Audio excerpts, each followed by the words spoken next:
Hay diferencia que antes nos reuníamos en la hora exacta, sí. Una vez nos reunimos a la madrugada también, en casa del claro. Casa del presidente de la Sociedad Teosófica de entonces, ¿sabes? Bueno, no creo que tenga mucha importancia porque el hecho de estar en Besaco, de estar haciendo Besaco, es una cosa que cada cual puede hacer muy bien individualmente, aparte que después se realice en grupo. Me acuerdo que sea una hora, o como por ejemplo que fuese a las 8 de la tarde, y el sábado, estupendo. Siempre se puede conectar. Sí, hay una conexión, además que las energías están durando, después de la proyección, 3 días. Hay 2 días de preparación, un día de recepción y 2 días de distribución. Y ahora, estamos ahora en periodo de preparation, estamos preparando toda la problemática nuestra, sometiendo así, eso lo hace la alma de la humanidad, sometiendo al Señor del mundo todas las necesidades mundiales, incluida la guerra y todas esas cosas que están pasando hoy día. Entonces viene la distribución de fuerza, dice que dura todo el año, en todos los niveles, y da una sensación de paz y de bienestar. Yo hace muchos años que antes no sabía lo que era, que me sentía siempre inspirado. Con estas fechas me sentía, hasta me presentía en gracia, no sabía nada y me sentí con una alegría, una fuerza tremenda, y luego más tarde me enteré que había sido festival de Vega. Entonces supe que estaba conectado subjetivamente. No es necesario estar pendiente, si estás, el alma está conectada siempre con la jerarquía. Es el pequeño yo separatista, el separativo, el que crea la separatividad, y al cual hicimos referencia. Este es un caso ya de Yo quería comentarte, Vicente, que, bueno, hay cosas que va bien saberlas, ¿no? Por supuesto. De que hay cosas, como cuando hablamos del amor y de la paz, que es un estado. No es decir, provocar estoy en paz o tengo amor, porque entonces cada uno tenemos nuestra medida, ¿no? O sea, es un estado que se crea. Pero de alguna forma, cuando estás en el camino espiritual y quieres realmente estar en él y rectificar algunas cosas con esa voluntad de esa rectificación, yo creo que es tan importante la humildad, tanto en adquirir los conocimientos, porque siempre queremos más de lo que incluso podemos asimilar, y la humildad en todas sus facetas. Yo te quisiera preguntar si esto con un buen propósito se va arreglando a través de X cosas, o es también un estado que solo se adquiere cuando es el momento de que tengas esa humildad. Bueno, lo interesante es la persistencia en una actitud, la actitud de propósito. El individuo se propone realizar algo en su interior. Claro que cuando digo esto es que ya involucro una idea que no tiene nada que ver con la meta, que todos buscamos una meta. Porque si, por ejemplo, de la paz hacemos una meta, seguramente que no la alcanzaremos. Ahora bien, si estamos investigando constantemente, siempre a través del propósito espiritual, y no nos preocupamos mucho ni demasiado por los resultados, llega un día que llega a un estado de paz. Ya no digo la paz completa porque es un estado. La paz, tal como lo siente el Señor del universo, es paz. Nosotros somos paz dentro de la paz. Esto significa ya la idea de un estado de conciencia. Y naturalmente cuando se habla, por ejemplo, de dejar la mente ósea, es porque se tiene que llenar de algo que no es lo que tenemos habitualmente. Tendrá que ser algo de una estirpe superior. Y este algo forma parte consubstancial con el propósito. Entonces, mantener el propósito es, de una u otra manera, incorporar cada vez más paz, más estado de paz dentro de uno. Siempre habrá lagunas, las inevitables lagunas de los problemas kármicos. Porque el karma solamente puede liquidarse cuando hay paz. La paz no tiene nada que ver con la jerarquía. La jerarquía solamente es una expresión de amor. La paz viene de Shambhala. Así que naturalmente hay que ligar el principio, el propósito, que es de Shambhala, con la finalidad de Shambhala, que es la paz. Y el logos planetario, el observador silencioso, es el depositario de la paz planetaria. es un océano de paz, y la paz, tal como yo la concibo, no tal como seguramente es, se halla confinada en un plano específico del universo. Yo diría que es donde el compás cósmico de Sanat Kumara clava la punta para crear un círculo infranqueable, o un rinpassat, un círculo no se pasa, como es la expresión característica del maestro tibetano. Si se refiere al planeta, será el cuarto subplano del cuarto plano planetario. Si es con referencia al lobo solar, será el cuarto subplano del cuarto plano solar. Es decir, que en el centro de un universo septenario, la paz, el equilibrio, la síntesis, como una señora preguntaba yo, se halla confinada siempre en un lugar definido, y de ahí irradia hasta abarcar la totalidad del círculo no se pasa. Entonces el problema del individuo es o bien hacerse receptivo desde el lugar donde ocupa su lugar kármico en la evolución, haciéndose responsable de sus actos y receptivo a la paz, o bien tratar fundamentalmente de alcanzar la paz que se alcanza a través de la iniciación. Igual, si lo analizamos bien, es la misma cosa, pero vista de distinta manera. Os digo que la paz no es nada que se refiera con la jerarquía, no porque el amor no lleve en sí ya su gran capacidad de paz interior, sino porque la paz, que está más allá de toda comprensión, es la paz que surge del corazón de Sanat Kumara. Entonces es una creación, es una emanación que surge del corazón del logos planetario y es canalizada a través del propósito del Señor Dios. El problema solamente es el individuo que está en el sendero y habla de la paz como un amigo. Pero la paz, como la verdad, es un constante devenir, un constante movimiento que se acerca a nosotros en cualquier momento del tiempo, en cualquier situación, y no importa qué estado de conciencia del hombre. Simplemente se presenta y el hombre es libre de acogerlo. De ahí que siempre reitero la atención, la observación serena de las cosas, porque nunca sabemos cuándo surgirá el maestro, o la paz, o la verdad. Simplemente hay que estar investigando, como hace el científico.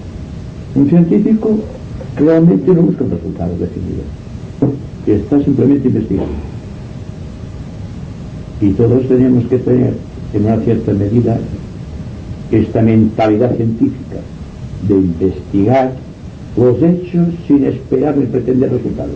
Simplemente investigar, investigar, investigar. Porque entonces adquirimos el poder que nos hace superiores al destino. El destino se forja constantemente porque el hombre está pegado al fruto de sus acciones. Cuando el hombre se apega al fruto de sus acciones, crea carne. Cuando el hombre investiga sin darse cuenta de los resultados, o cuando hace el bien y no se preocupa tampoco de los resultados, sin buscar ganancia alguna sus actividades, simplemente por el anhelo de hacerlo bien, entonces se produce el resultado que es siempre la conformación al destino marcado por el Señor. Y desde hace tiempo vengo reiterando la idea de Shambhala y hablo menos de la jerarquía. No es que la jerarquía deba dejarse de lado, esto es imposible, sino que en cierta manera sabemos algo de la naturaleza del amor, pero sabemos muy poco, casi nada, de la naturaleza de la paz. Porque si bien amamos, no podemos decir que sentimos paz. Tendremos tranquilidad emocional, lo cual no es paz. Es algo muy diferente. Cuando los negocios marchan bien, cuando tengo un trabajo que me gusta y bien remunerado, cuando tengo una familia que me quiere y de la cual soy querido, tengo una tranquilidad interna pero en el fondo subsiste el miedo de perderlo, lo cual significa que no hay paz, lo cual significa que estamos buscando un resultado a través de aquello, o una gratificación, si me lo permitís. Y como que nuestro amor se realiza a base de gratificaciones, es un toma y daca, es decir, es un compromiso kármico establecido, y no surge del corazón sino de las conveniencias particulares o sociales, entonces el amor tampoco ha sido comprendida o comprendido en su justa esencia. Y si sucede esto con el amor, que es lo más inmediato, que es lo que más sentimos, fijaos bien cuando se trata de la paz que está más allá de toda comprensión y que mora en el corazón de aquellos que viven moderno, tal como se dice en los Upanishads. Y esta es la clave. Entonces solamente hay que dar una pequeña vuelta mental para darnos cuenta de la gran analogía que existe entre la paz, la humildad y el propósito. Y como dentro de esta paz y dentro de ese propósito y esta cosa que estamos buscando está implícito el amor exaltado a su más alta medida. Por lo tanto, ya os digo que no se niega el amor de la jerarquía, sino que se trata de una especie de amor desconocido. Si pudiésemos asignar un nombre, sería el amor por la justicia o amor al bien. Ya no es la buena voluntad, tampoco es la correcta relación, es algo sintético que engloba la buena voluntad y al propio tiempo la relación correcta o relación social justa y equilibrada. Y todo, claro, como veréis, es fácil de comprender, porque en el fondo del corazón existe la comprensión de las cosas grandes. Y en tanto que estamos hablando de cosas grandes, el pequeño ser que está en nosotros, que anida dentro del corazón, se expande. De ahí la importancia de que lancemos la mente cuanto más lejos mejor, sin buscar meta. Porque por lejana que sea la meta nos ata, nos liga, nos condiciona. Hay que lanzar la flecha con potente rato a lo infinito y seguirlo sin descanso. Y esto es técnicamente el propósito espiritual. Y el propósito por el cual fue establecida la jerarquía aquí en la tierra. Es el propósito que condensa la voluntad del Logos solar a través del Logos planetario. Y que después Sanat Kumara, que es la representación objetiva del Logos planetario, transmite la jerarquía, la cual a su vez transmite la fuerza a la humanidad. Y dentro de la humanidad encontramos una serie de círculos sociales, de círculos de toda naturaleza, que sienten la proyección de esta fuerza y a su vez la distribuyen. Y hay la importancia de que existan grupos de discípulos en el mundo capaces de canalizar los destinos marcados por su amor. Si no viaja más la impronta de la jerarquía,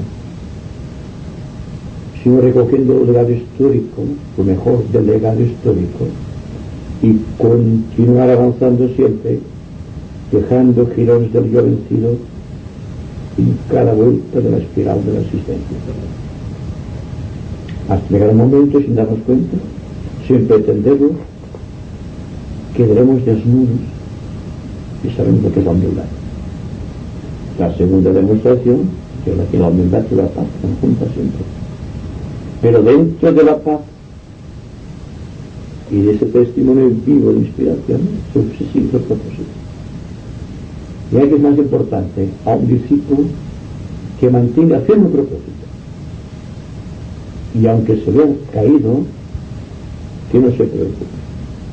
Levántate y anda, tal como decía Cristo. Es la voz que está siempre clamando, no en el desierto, sino dentro del corazón del discípulo, cuando está muy triste y afligido porque se ve incapaz de luchar contra las circunstancias, o está lleno de problemas kármicos y frustraciones sin fin. Entonces, sin darse cuenta, oye dentro del corazón como una revolt de alegría, de fuerza superior. En aquel momento se borra toda perspectiva de sus problemas kármicos. Por un momento se siente libre de todas estas cosas. Y esta es la prueba, no sé si la habéis aprovechado, de que se está en el Señor. Que el alma empieza a influenciar la forma. Que el yo empieza a controlar las reacciones del no yo. Y que este yo pequeño que va creciendo, que se va ensanchando, pero que paradójicamente está disminuyendo, se gesta aquí el noble estímulo de la raza del futuro. Es en el presente donde hallan su germen. Y precisamente cuando Cristo hablaba de sus discípulos, siempre los designó como la sal de la tierra. Y la sal de la tierra es el discípulo que está constantemente orientando su visión, percepción y actividad hacia el destino de la humanidad, prescindiendo de su propio destino. Es decir, que la liberación del karma no es tanto el resultado del esfuerzo del hombre por sujetarse a aquel destino, esforzarse por ser mejor cada día, disciplinando su conducta, como de los casos pequeños problemas en el seno del gran problema de la humanidad. Es una forma de decir que renuncia al fruto de sus acciones, porque cuando estamos purificándonos sin darnos cuenta somos egoístas. Lo hacemos en forma unilateral, en forma individual, en forma condicionada, parcial, y entonces la verdad, la vida, la paz no pueden revelarse. Y también sucede, y esto creo que todos lo habréis observado, que cuando tenéis un momento de paz os coge de sobresalto, casi que os espanta el cambio de situación que ha habido dentro de la conciencia, y sin daros cuenta la mente empieza a trabajar preguntando por el qué, el por qué, el origen de la paz, y automáticamente la paz se esfuma, se disuelve. Y ahí que todos los discípulos que están siendo enseñados esotéricamente en el arte del silencio, el silencio de palabras, el silencio de deseos y el silencio de pensamientos, porque solamente cuando la mente está en silencio es cuando puede haber dentro de la misma un punto donde puede anclarse la verdad, de expansionarse al punto de que toda la mente se convierta en el escenario donde la verdad pueda cumplir su misión, el adecuado papel que tiene asignada dentro de este planeta de tercer reino. Y de aquí en adelante, todo cuanto ocurra no es sino la repetición de una serie de actos incomprendidos que deben forzosamente llegar a un límite de expansión, llegar a una pérdida absoluta de gravitación. Es decir, que todo cuanto implica movimiento, propósito, humildad y síntesis, que culmina en la paz, encuentra siempre, porque el hombre es así, que está dentro de su propio caparazón kármico, la pretensión de haber llegado a un cierto punto de evolución y crece superior a los demás. Y entonces se crea el complejo mesiánico, y nadie puede ser Mesías excepto aquel que viene enviado por el Señor. Los demás somos pequeños intérpretes de la voluntad de aquel,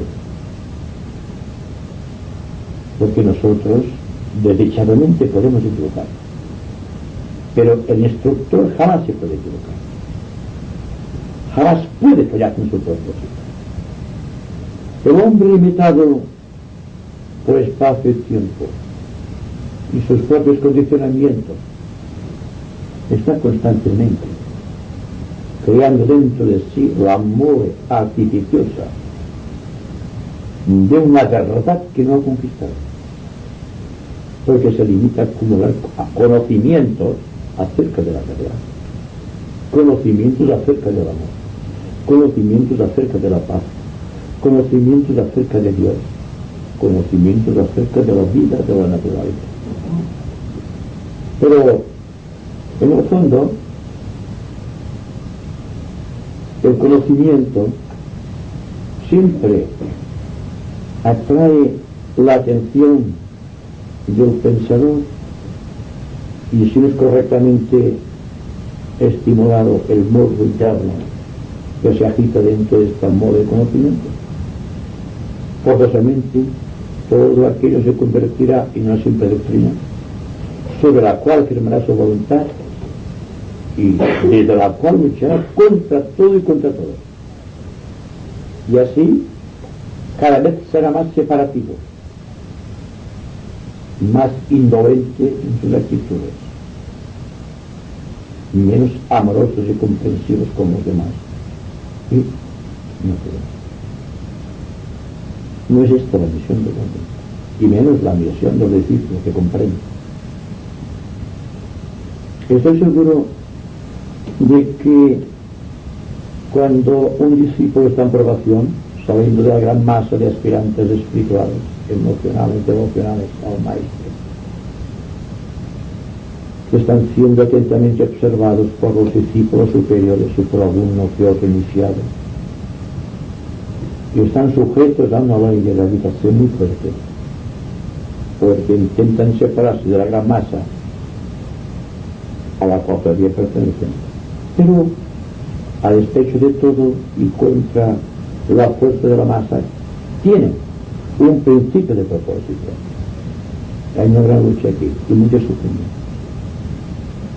Por ello fue establecida la ley de la observación, que viene precisamente relacionada con aquella del observador silencioso de los lobos planetarios. Todo observador, y siempre hablo de observación, proviene de la fuerza del lobo planetario, el primero y el único observador. Así que observando mucho, una persona se da cuenta, sin apegarse, porque el egoísmo, la separatividad, el condicionamiento e incluso el espíritu mesiánico se basan siempre en esta condición, en este apego del hombre a sus propias creaciones, o a sus pequeños conocimientos, no importa qué forma, digamos, de expresión en la vida de la naturaleza. Liberado un hombre puede estar apegado no solamente a un ser, sino a algo, a una cosa, lo cual limita igualmente la condición humana de estar atado a algo. Podemos estar atados a los conocimientos, podemos estar atados a los sentimientos emocionales, y sabe Dios que todos vivimos en un cruceta todavía. Cruceta es la parte emocional, y que la mente funciona a un pequeño y poderoso rendimiento, y que por lo tanto hay grandes problemas humanos. Que mencioné, por ejemplo, el otro día en Victoria, sobre el espíritu nacional. El espíritu nacional que todos llevamos dentro. El espíritu de clan, no de frontera, que separa a unos y otros, y pone el ejemplo de una pequeña porción de tierra por la cual dos potentes están disputándose y matándose entre sí, creando odios y enemistades por cualquiera. Y naturalmente la paz se extingue. Los ángeles que deben llevar la paz no pueden trabajar, porque la guerra no es un medio de expresión, sino la armonía de la humanidad. Cuando estaba escribiendo ciertos apartados en mi libro Los Ángeles, digamos, dentro de la evolución humana, me di cuenta de la importancia que tiene la conducta del hombre para traer la bendición de vida. Que había ángeles por doquier, que vienen a ti con la celeridad del rayo, pero con la prontitud y celeridad del rayo desaparecen, envueltos en el éter de donde provienen. Cuando existe la más leve mota de orgullo espiritual o de egoísmo en el hombre, y a unos discípulos probando en la experiencia que ya fue aceptado en un ciclo anterior, debe pasar también por la prueba angélica y comprobar la existencia dentro de sí de los gérmenes de la esterilidad. Y esto un día y otro, hasta que la observación de estas pequeñas cosas, aparentemente pequeñas, pero grandes en sus efectos de conclusiones, llega a identificarse con un aspecto superior de su naturaleza divina. Y empieza entonces a observar de una manera muy similar a lo propio observador silencioso, a la del propio logos planetario. Y espero que durante el Festival de Vesak tengamos en cuenta nuestra participación activa en la vida de la humanidad, y que hoy en nuestra meditación tengamos presentes a todos y aquellos entre nosotros que sufren de una u otra manera, y que nos ayudemos, ya que no podemos ayudar a la totalidad del mundo. Ayudémonos al menos entre nosotros, participemos de las inquietudes, de nuestros problemas sociales, quizás de nuestra falta de amor y de aislamiento. Y esto lo podemos hacer y será una obra realmente angélica, porque todos estamos seguros, en el fondo del corazón deseamos remediar los males de la humanidad. Por cuanto en los niveles ocultos se ha realizado, porque la mañana ya pasó, un acto mágico procedente del lugar más oculto del planeta. Me refiero exactamente a Shambhala. Cuando nos referimos al señor Buda, nos referimos al más elevado agente de Shambhala que existe hoy en el planeta Tierra. La importancia de este gran ser estriba principalmente porque fue el primer ser humano que alcanzó la iluminación. La iluminación, técnicamente hablando, es la octava iniciación dentro del planeta. Y tiene también importancia por cuanto toda la prédica de Buda, todo su mensaje, osciló sobre la liberación del par de opuestos. Entre el bien y el mal existe algo que no es ni el bien ni el mal.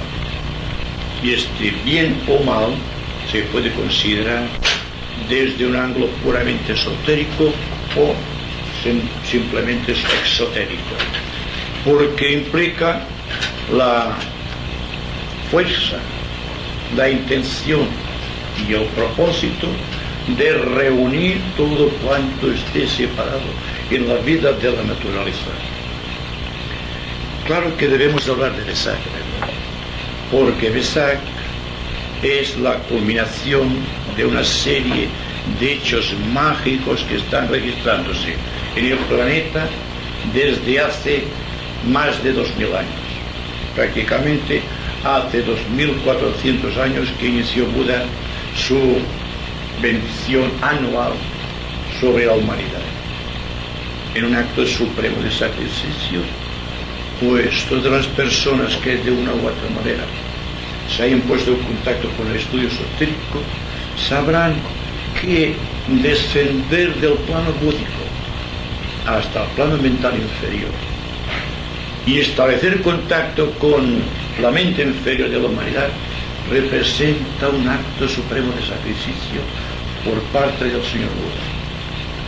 Fue el sacrificio, el voto solemne del señor Buda al propio Señor del mundo, cuando después de dejar el cuerpo físico, habiendo llenado el mundo tal como técnicamente se con el esplendor de su aura, se refugió en los planos ocultos, allí desde donde viene anualmente a transmitir su mensaje de paz y de amor y de enviarnos a través de su bendición las energías que surgen raudamente de la Osa Mayor a través de Shambhala, estando implicado naturalmente el planeta Volcán al cual se ha referido Juan. Bien, entonces lo interesante sobre la vida de Buda es porque hizo el voto, el sacrificio solemne de descender anualmente a la tierra para dar su bendición, en compañía o en armonía con el Cristo, que tiene la séptima iniciación, trabajando conjuntamente con el Manu y el Maheshwara, y están trabajando para la nueva humanidad, para predisponer a los hijos de los hombres para aquella iniciación que convertirá a todos y cada uno de los seres humanos en entidades divinas, es decir, en ciudadanos del quinto reino, de la naturaleza. Naturalmente que cuando hablamos del quinto reino, sentimos la aprensión de algo muy lejano, de algo que está más allá de nuestras posibilidades. Pero realmente no es así. El reino de los cielos está aquí y ahora. Es solamente saber descifrar el contenido de misterio que se oculta en cada uno de los actos que estamos viendo por doquier y saber extraer la experiencia necesaria para condensarla dentro de nuestro espíritu en fuerza de amor de servicio a la humanidad. Cuando hablamos de Buda, podemos referirnos a tres matices muy pronunciados. El matiz histórico, el que tiene que ver con la vida de Siddhartha Gautama, príncipe del Nepal, que alcanzó la iniciación en aquel cuerpo físico, y todas las alegorías y los simbolismos que nacen de este proceso histórico. Pero, a mi entender, interesa más el aspecto místico y el espíritu, digamos, de la cuestión del por qué Buda está todavía en el aula de la tierra. Y también definir en cierta manera la evolución que tuvo Buda psicológicamente, pues se convirtió rápidamente después de la quinta iniciación que tuvo en Persia hace muchos miles de años, hasta llegar a un momento aquí en la tierra, históricamente, cuando se nos dice simbólicamente que adquiere la iluminación. La iluminación es el proceso místico que conduce al Buda, porque Buda, igual que Cristo, no son personas, son estados de conciencia. Un ser que se llamó Siddhartha Gautama adquirió, por obra y gracia de su esfuerzo, la iniciación de iluminado o de Buda.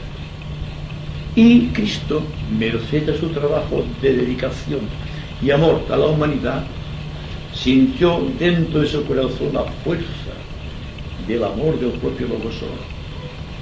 Así que cuando, refiriéndonos a un adepto de la jerarquía, estamos denominándolos como señores de amor y de sabiduría, hay que tener en cuenta que la parte de amor corresponde a Cristo y que la parte de sabiduría corresponde a Buda. Somos los dos hermanos más evolucionados de nuestro sistema planetario.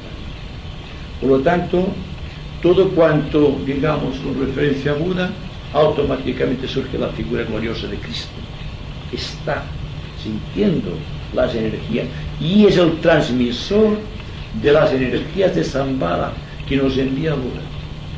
Las canaliza a través de la jerarquía, en este momento solemne del plenilunio, y después toda la humanidad recibe su parte.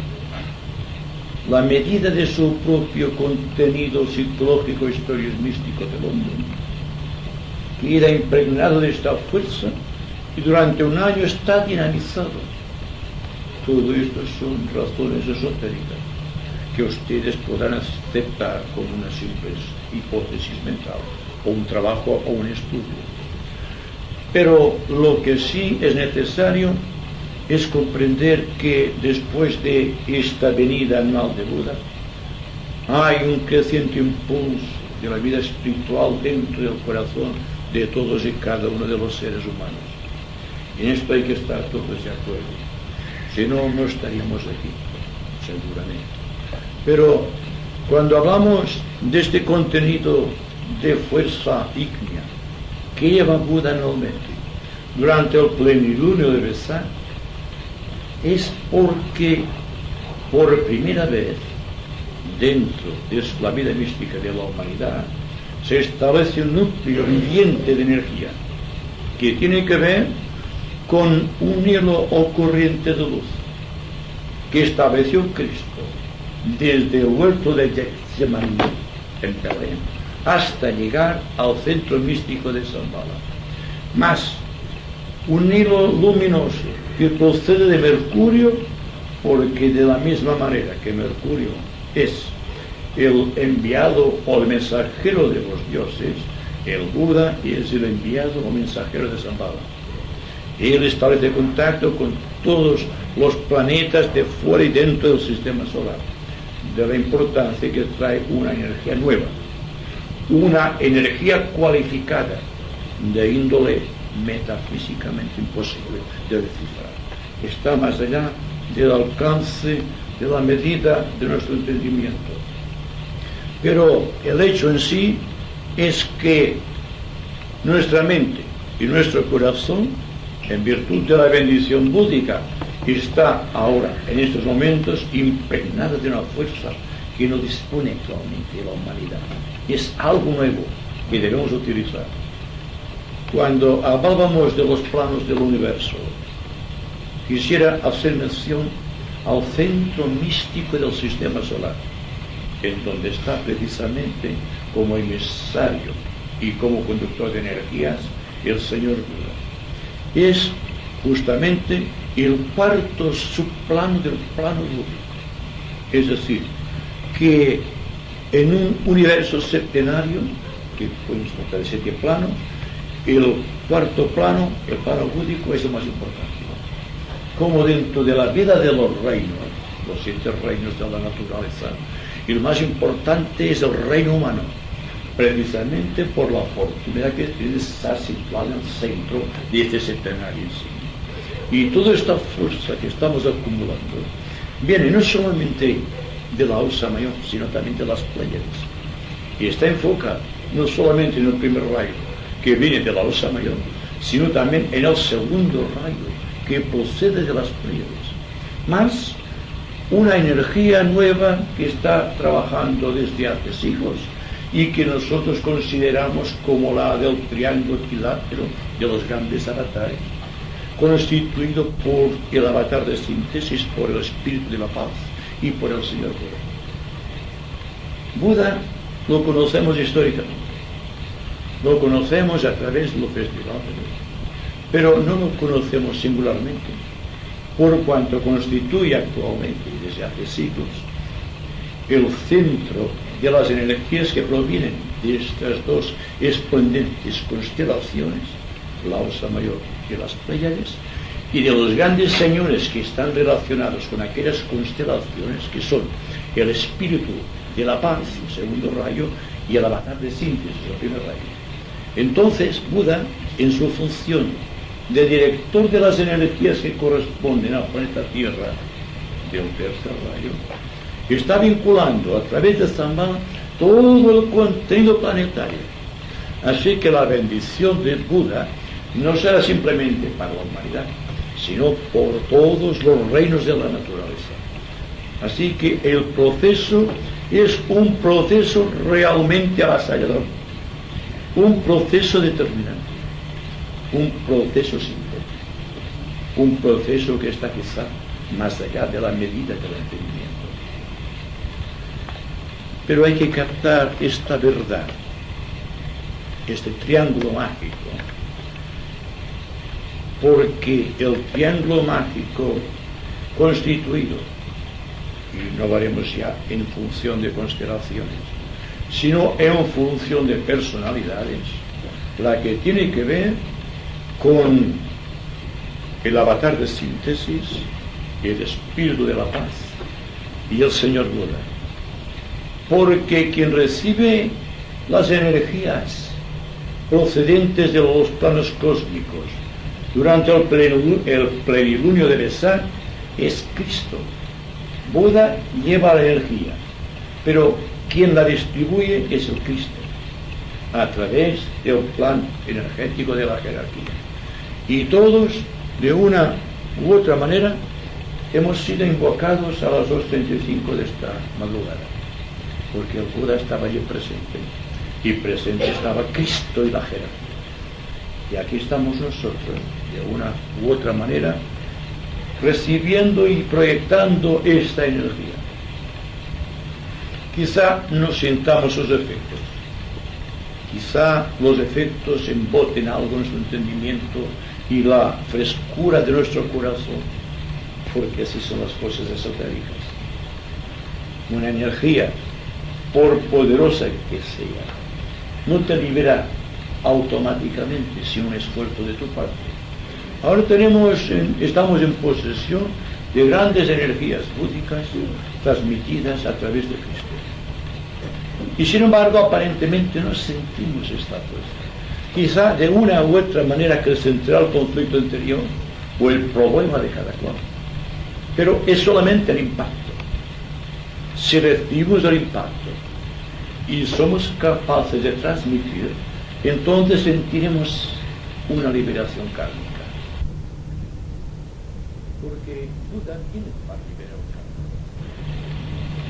Porque el voto solemne hecho al Señor del mundo con respecto a la humanidad fue: no dejaré a los hijos de los hombres hasta que no hayan alcanzado la liberación.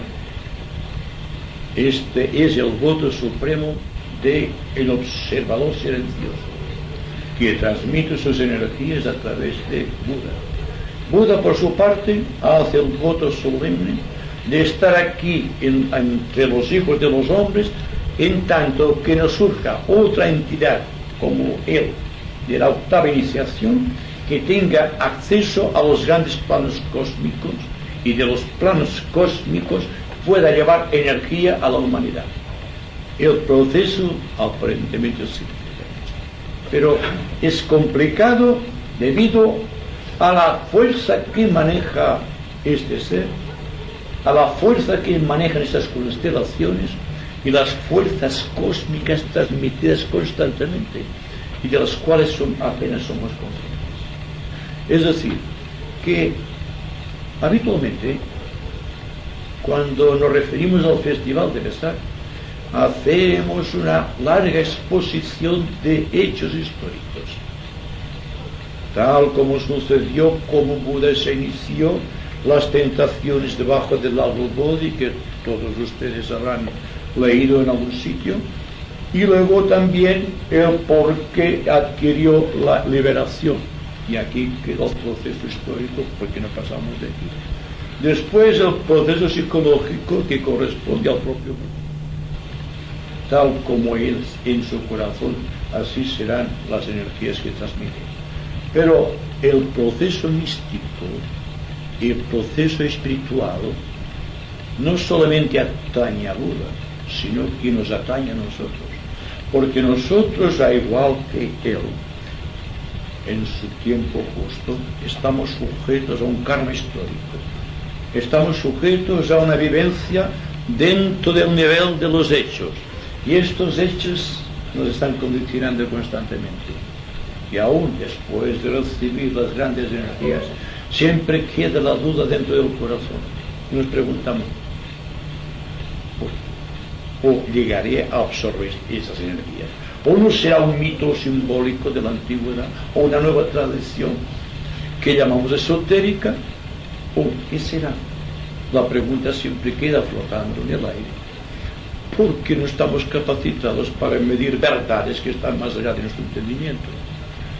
Y cuando hablamos del cuarto subplano, del cuarto plano, ¿qué significamos?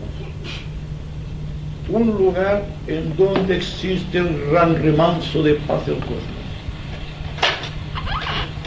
Si existe paz zambálica, por decirlo de alguna manera, en nuestro planeta, ha de ser en el cuarto subnivel del cuarto nivel planetario, es decir, el nivel búdico planetario, pero dentro del propio nivel búdico planetario, el cuarto subnivel. Y allí está el centro de paz que todos y cada uno de nosotros estamos intentando hallar. Por eso surgió de Shambhala Agni, el poder de liberar a las personas del contenido mental innecesario y adquirir la grandeza del corazón. Todo el proceso está aquí. Si seremos capaces de adaptar la corriente de energía procedente de Shambhala a través de Buda, ¿y qué haremos con este contenido? Si el continente, si el cáliz que somos nosotros no está todavía preparado para recibirnos estas energías, tampoco podemos decir que podemos marcar el paso del proceso histórico, pues la historia nos condiciona, y ustedes lo saben, porque nos condicionan los hechos, nos condiciona la historia. Y si nos condiciona la historia, nos condiciona el aspecto emocional, tanto como el aspecto psíquico como el aspecto físico. Y tenemos problemas y dificultades por esta falta absoluta de adaptación a estas energías. Pero les digo con absoluta franqueza que todo cuanto ustedes vayan recibiendo procedente de la constelación actuante y de esta luna llena que ya va desapareciendo, es la tranquilidad de espíritu y no preocuparse demasiado si sienten impresiones aparentemente atávicas o de regresión al pasado. Será un fenómeno muy normal y habrá que estar muy atentos y vigilantes, porque una cosa es ensalzar las energías que van viniendo y otra cosa es estar preparados para recibirlas, para que no nos produzcan indebidos embotamientos de conciencia. Y mirad cuando una cosa está muy llena y un objeto pequeño y el agua no sale, y lo vamos a suceder. Tenemos mucha energía y la apertura de conciencia es muy limitada, y por lo tanto la primera sensación que nos da es de reacción ante la propia energía vibratoria búdica que procede de constelaciones superiores. Y también toda esta atención, este estado de alerta, de observación constante que estamos diciendo constantemente, hay que aplicarlo mayormente en estas fechas. Démonos cuenta que no es en vano que las energías procedan, como decíamos antes, del signo de Tauro, porque Tauro es el gran iluminador del universo.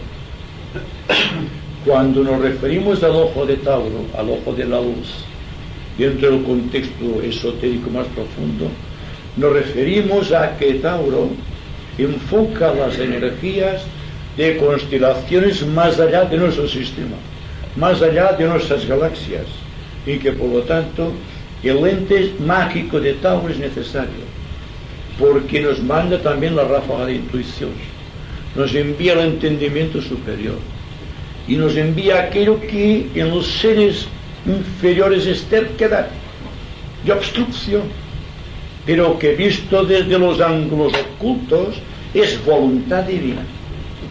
Y por lo tanto también hacemos siempre la distinción entre el libre albedrío y la voluntad, para llegar a un punto de máxima confluencia mística, dentro de la cual nos sentimos unidos por semejanza a estas energías que van llegando. También existe el prurito o el atavismo de hacer unas meditaciones muy específicas y recortadas para estos días.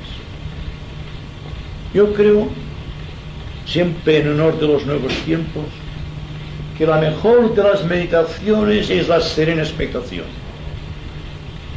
Voy a aclararles lo que yo entiendo por serena expectación.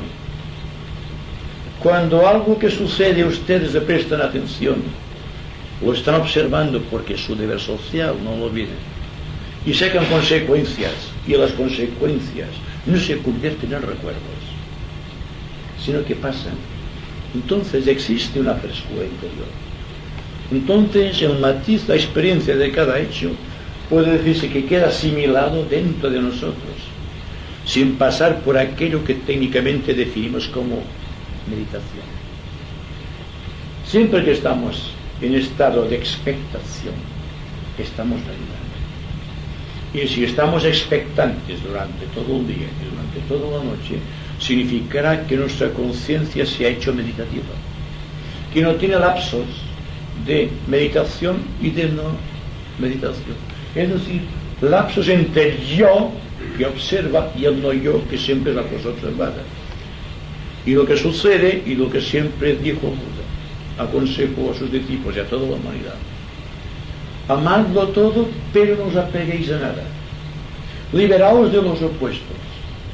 Surgid triunfantes del centro místico de la batalla. Y además, que no vence el que se esfuerza, sino el que deja de luchar. El hombre perfecto es aquel que vence sin luchar.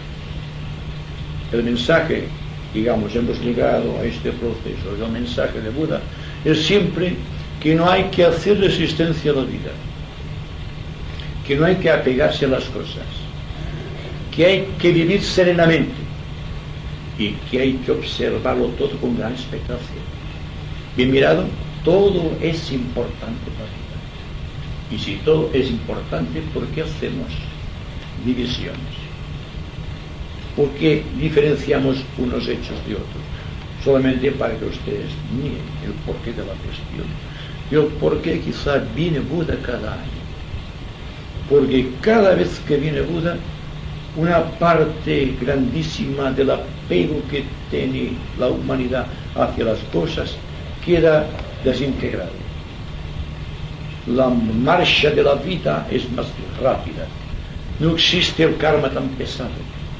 Lo que ocurre siempre es que en la medida que estamos atentos a la cuestión nuestra, que está constituida por los actos, por los pensamientos, por el grupo más o menos numeroso de recuerdos y por todas las aspiraciones y los deseos, y si llegamos a un estado de conciencia dentro de la cual el recuerdo existe sin atarnos y el pensamiento trabaja, es activo, sin condicionar nuestra actitud, entonces podemos decir que estamos expectantes, que estamos siguiendo el compás de la vida y que la meditación se ha hecho única, se ha hecho trascendente, se ha hecho palpitante, y cada uno de los ratos de nuestra vida, cada uno de los momentos será solemne. Si adquirimos este don de la solemnidad, que es la expectación, que es la atención, que es el amor de los unos hacia los demás, el ser humano se liberará del karma. Dejará de estar uncido al carro que da vueltas incesantemente a la rueda de samsara, de muertes y nacimientos. Porque la prédica de Buda es hallar el punto máximo dentro del cual la rueda de samsara deja de girar y el hombre se ve libre de la sucesión de muertes y nacimientos. Si podemos imaginar un estado de conciencia dentro del cual no exista ni el nacimiento ni la muerte, llegarán a la conclusión de que solamente las energías de la paz que trae Buda son las que pueden liberarnos del contexto. Paz que proviene de Shambhala, la paz que se halla en el centro místico del universo y en el centro místico del planeta. Es aquella fuerza insigne, es aquella fuerza misteriosa que amalgama todas nuestras actitudes, que convierte la historia en experiencia, y la experiencia en liberación. Y al llegar a la liberación existe el campo del servicio, existe la voluntad de representar dignamente en la tierra a Dios, al Creador. La meditación de luna llena tiene un significado místico prescindiendo de Shioshia de Sak, o que sea cualquier otro festival mensual coincidiendo con la luna llena. Lo que interesa es que el delineamiento meditativo sea tan simple que nuestra mente quede en paz. Hasta aquí se propone un delineamiento de integración de los vehículos que la mente, que la emoción, que el cuerpo físico deben estar bien estructurados, bien canalizadas sus energías para recibir estas energías. Pero yo les digo y les afirmo a ustedes que si están muy expectantes, si están muy atentos, esto se produce automáticamente y que por lo tanto lo más interesante no es seguir un delineamiento expresivo, particularizado y a veces que sea condicionante, sino que en la frescura de la atención, de la observación y de la expectación sentirán como la fuerza que está en el ambiente penetra dentro de la mente y del corazón, y el corazón y la mente quedan plenamente integrados sin pasar por etapas previas de delineamiento. Es sencillo, porque sencilla es la vida, y la sencillez, tal como decía el señor Buda, es necesaria porque estamos pendientes siempre de objetividades, de cualidades y de procesos históricos que son los recuerdos. Estamos siempre traficando con recuerdos y estados de conciencia que pertenecen al pasado. Hablamos en el presente y cada vez más tenemos que hablar del presente. El pasado solamente es un recuerdo histórico y el futuro es una hipótesis, un interrogante. Pero el presente tiene vida. Se dan cuenta porque Buda decía: sitúate en el centro de los opuestos, porque el individuo, al situarse dentro de su ser, o bien se apega al pasado o bien se apega al futuro, y toda la experiencia del presente carece de significado para él, y de esta manera no existe liberación ni posibilidad de liberación del karma. Es decir, si estamos atentos durante la meditación, yo les invito a un periodo de silencio expectante, con toda la intención de su ser, con todo el poder de la intención de su alma. Estoy seguro que las energías del señor Buda transmitidas esta madrugada penetrarán raudamente dentro del corazón, dejando la mente descorrecida, dejando la mente vacía, por lo tanto el ánimo en paz.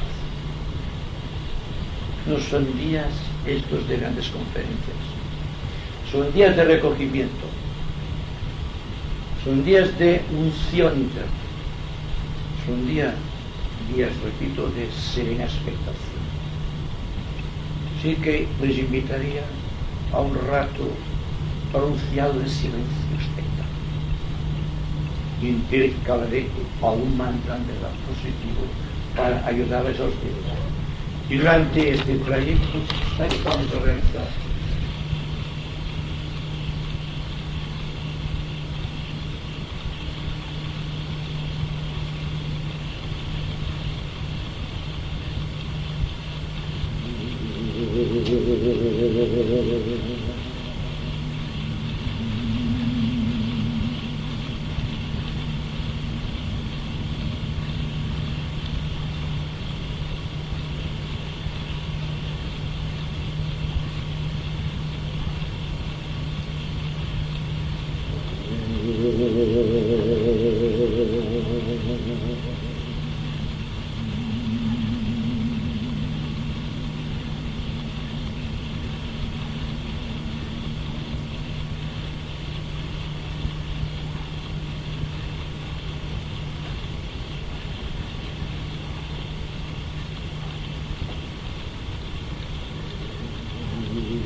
que la luz liberadora de Buda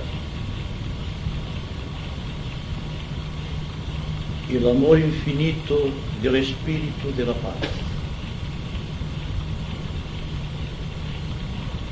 y el poder indescriptible del avatar de síntesis restablezcan el plan en la tierra.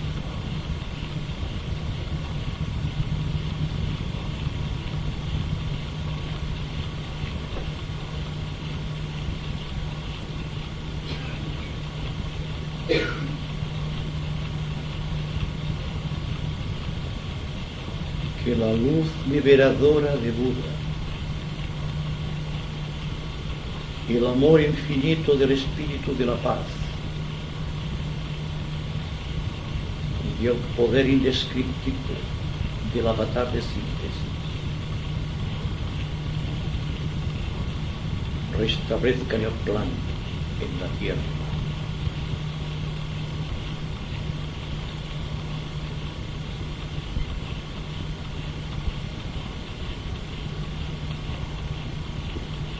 Que la luz liberadora de Buda y el amor infinito del espíritu de la paz y el poder indescriptible del avatar de síntesis restablezcan el plan de Dios en la tierra.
Que la paz es ambada sea con toda la humanidad.